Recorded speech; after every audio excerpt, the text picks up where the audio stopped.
요한복음 6장. 그 후 예수님은 디베랴 바다라고도 하는 갈릴리 바다 건너편으로 가셨다.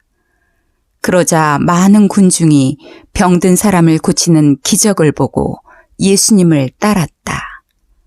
예수님은 산으로 올라가 제자들과 함께 앉으셨다. 마침 유대인의 명절인 유월절이 다가왔다. 예수님은 수많은 군중이 자기에게 몰려오는 것을 보시고 빌립에게 이 사람들을 먹일 만한 빵을 우리가 어디서 살 수 있겠느냐 하고 물으셨다. 사실 예수님은 하실 일을 미리 다 알고 계시면서도 빌립의 마음을 떠보려고 이렇게 물으신 것이다. 빌립은 예수님께 한 사람에게 조금씩 나누어 준다고 해도 200데나리오너치의 빵으로도 부족할 것입니다. 하고 대답하였다. 이때 예수님의 제자인 시몬 베드로의 동생 안드레가 예수님께 이렇게 여쭈었다. 여기에 보리빵 5개와 작은 물고기 2마리를 가진 어린이가 있습니다. 그러나 그것을 가지고 어떻게 이 많은 사람을 먹일 수 있겠습니까? 그러자 예수님이 그들에게 사람들을 앉게 하라 하고 말씀하셨다. 그곳에는 풀이 많아 사람들이 앉았는데 그 수는 약 5,000명쯤 되었다. 예수님은 그 빵을 받아들고 감사 기도를 드리신 다음 앉은 사람들에게 원하는 대로 나눠주시고 또 물고기도 그렇게 하셨다. 사람들이 모두 실컷 먹었을 때 예수님이 제자들에게 남은 조각을 거두고 버리는 것이 없게 하라 하고 말씀하셨다.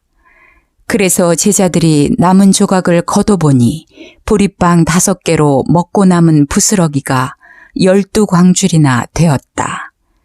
예수님이 베푸신 이 기적을 보고 사람들은 이분이야말로 세상에 오실 바로 그 예언자이시다 하고 외쳤다. 예수님은 그들이 강제로 자기를 잡아 그들의 왕을 삼으려 한다는 것을 아시고 혼자서 다시 산으로 올라가셨다. 날이 저물자 제자들은 바닷가로 내려가 배를 타고 건너편 가버나움을 향해 떠났다. 날이 이미 어두워졌는데도 예수님은 아직 제자들에게 돌아오시지 않았다. 그때 강한 바람이 불어 파도가 일기 시작했다. 제자들이 배를 저어 4-5km쯤 갔을 때 예수님이 바다 위로 걸어오셨다. 배로 가까이 오시는 예수님을 보고 제자들이 무서워하자 예수님은 그들에게 나다, 무서워하지 말아라 하고 말씀하셨다. 그래서 제자들은 기뻐하며 예수님을 배에 모셔드렸다. 배는 곧 그들이 가려던 곳에 다다랐다. 이튿날 바다 건너편에 남아있던 군중들은 한 척밖에 없던 배로 예수님은 타시지 않고 제자들만 타고 떠난 것을 알게 되었다. 그러나 디베랴에서 다른 배가 몇 척 왔는데 상륙장소는 주님이 감사기도를 드리신 후에 군중들이 빵을 먹던 곳에서 가까운 곳이었다. 군중들은 거기에 예수님도 제자들도 없는 것을 보고 배를 타고 예수님을 찾아 가버나움으로 떠났다. 그들은 바다 건너편에서 예수님을 만나 물었다. 선생님, 언제 이곳에 오셨습니까? 내가 너희에게 분명히 말하지만 너희가 나를 찾아온 것은 기적을 보았기 때문이 아니라 빵을 실컷 먹었기 때문이다. 썩어 없어지는 양식을 위해 일하지 말고 영원한 생명을 누릴 때까지 있는 양식을 위해 일하라. 이것이 내가 너희에게 줄 양식이다. 하나님 아버지께서는 나를 인정한다는 도장을 나에게 찍어주셨다. 우리가 하나님의 일을 하려면 무엇을 해야 합니까? 하나님이 보내신 자를 믿는 것이 하나님의 일이다. 그렇다면 우리가 보고 당신을 믿을 수 있도록 당신이 보여줄 만한 기적이 무엇입니까? 당신이 무슨 일을 하겠느냐는 말입니다. 모세가 하늘에서 양식을 내려 그들을 먹였다는 성경 말씀대로 우리 조상들은 광야에서 만나를 먹었습니다. 내가 분명히 말하지만 하늘에서 양식을 내려 너희에게 준 것은 모세가 아니다. 오직 너희에게 하늘에 참된 양식을 주시는 분은 내 아버지이시다. 하나님의 양식은 하늘에서 내려온 자가 세상에 생명을 주는 바로 그것이다. 주님, 그런 양식을 항상 우리에게 주십시오. 그때 예수님은 그들에게 이렇게 말씀하셨다. 내가 바로 생명의 빵이다.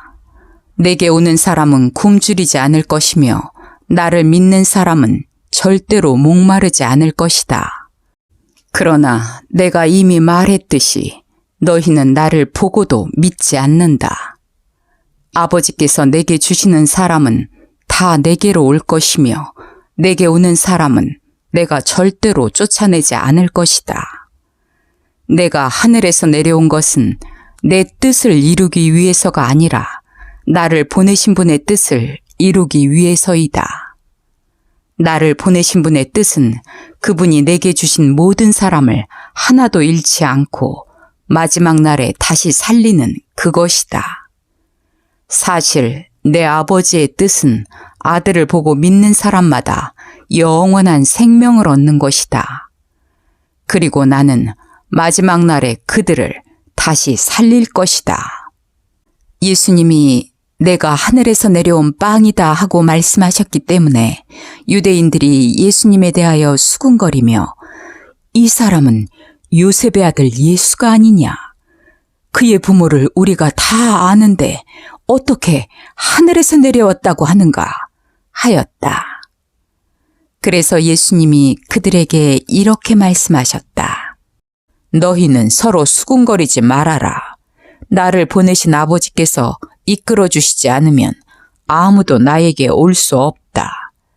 그리고 오는 그 사람은 내가 마지막 날에 다시 살릴 것이다.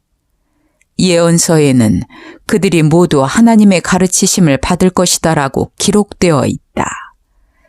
아버지의 말씀을 듣고 배운 사람은 모두 나에게 온다.